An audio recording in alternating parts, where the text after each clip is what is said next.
అందరికీ నమస్కారం. నేను మీ నాగార్జున రెడ్డి.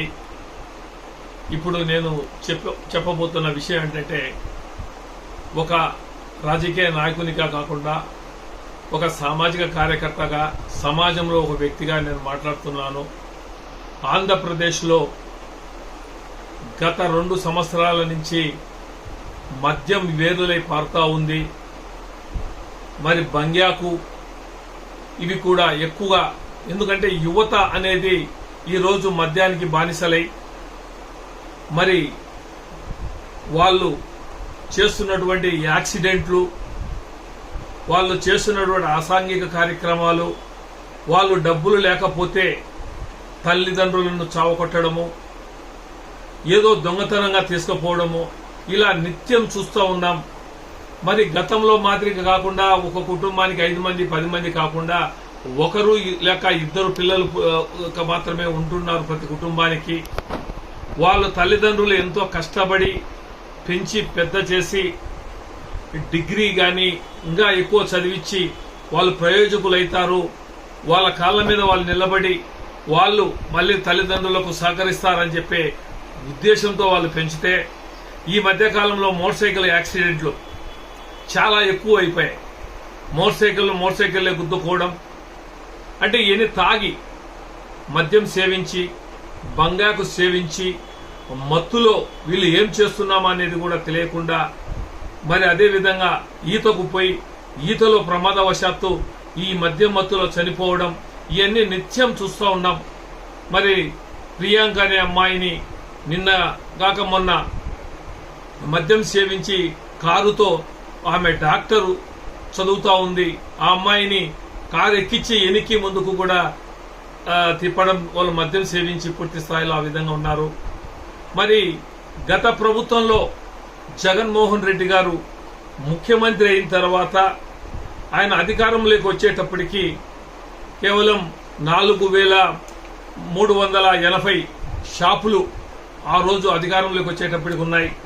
దాన్ని 33% తగ్గించేసి 2,934 వరకు తీసుకురావడం జరిగింది.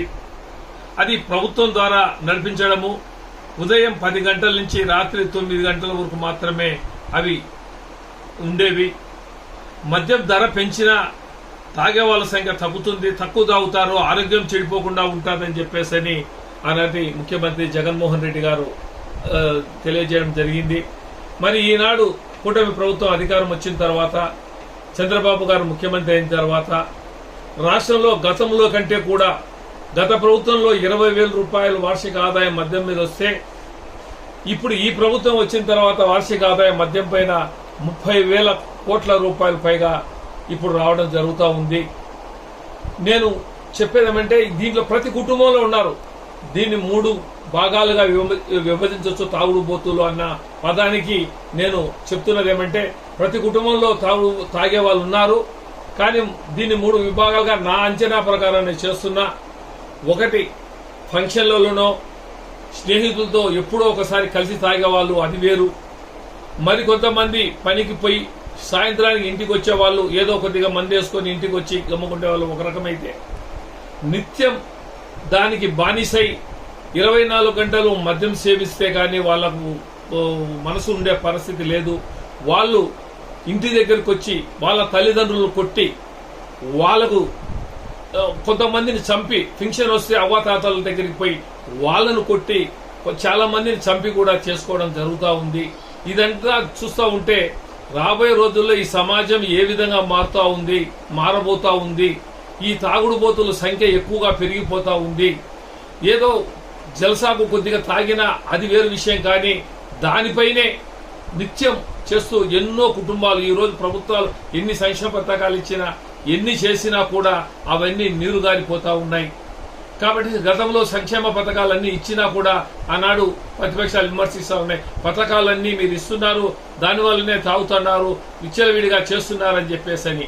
జగన్మోహన్ రెడ్డి గారు ఇచ్చింది ప్రజలు బాగుపడతారు, మహిళలు ద్వారా కుటుంబ వ్యవస్థ నిలబడుతుందని చెప్పేసి ఈ రోజు ప్రతి మహిళ కూడా వాళ్ళ కుటుంబం ద్వారానే మరి ఈ రోజు నడుపుతా ఉంది.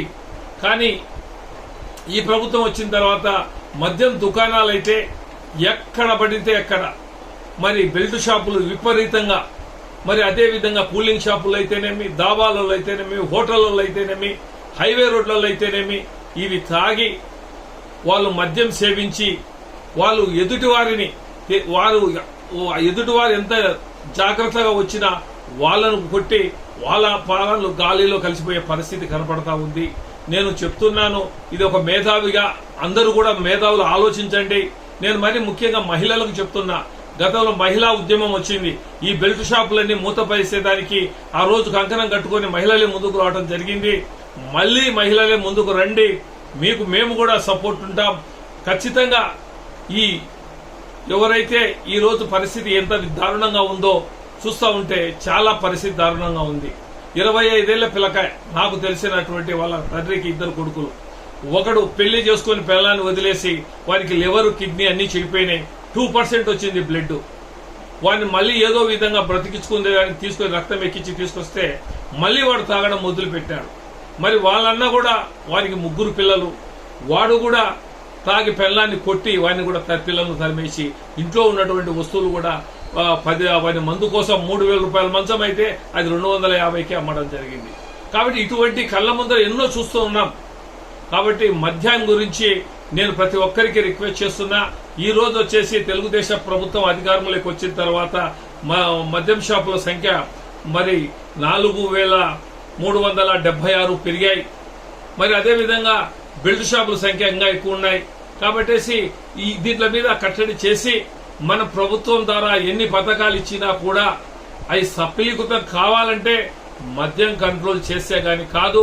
ఈ మద్యం కంట్రోల్ చేయకపోతే అసాంఘిక కార్యక్రమాలు, మరి దోపిడీలు, దౌర్జన్యాలు, కిరాయి మనుషులుగా తయారై వాళ్ళు మందు కోసం ఏ పనైనా చేస్తారు. కాబట్టి దీన్ని గమనించి ఖచ్చితంగా అందరూ కూడా ఒక ఆలోచన పరంగా ముందుకు రావాలి అని చెప్పేసి మహిళలు ముందుకు రావాలి. అదే విధంగా ఈ రోజు చూస్తున్నాం, ఆంధ్రప్రదేశ్ లో కార్పెంటర్ కానించి, బేల్దార్ కానించి, ప్రతి ఒక్క పెయింటర్ కానించి ప్రతి ఒక్కరు కూడా బీహార్ వాళ్ళు, రాజస్థాన్ వాళ్ళు, మరి ఛత్తీస్గఢ్ వాళ్ళు, ఇట్లాంటి వాళ్ళందరూ కూడా వస్తున్నారు. ఇతర రాష్ట్రాల వాళ్ళకే మన డబ్బులన్నీ వెళ్ళిపోతా ఉన్నాయి. ఈ రోజు వరి నాటేసేదానికి కూడా బీహార్ నుంచి వచ్చి వాళ్ళు మగవాళ్ళు నాట్లేస్తున్నారంటే పరిస్థితి ఏ విధంగా ఉంది.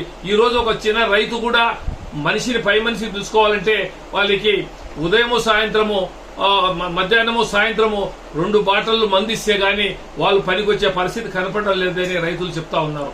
కాబట్టి ఏ పార్టీకి నేను ఉద్దేశించి చెప్పడం కాదు, ఇది వాస్తవంగా ఇది నేను చెప్పేది ఒకటే మాట. దీన్ని గమనించి ప్రతి ఒక్కరు కూడా జాగ్రత్త తీసుకోవాలని చెప్పి మనస్ఫూర్తిగా తెలియజేస్తూ సెలవు తీసుకున్న ఇట్లు మీ నాగార్జున రెడ్డి. నమస్తే.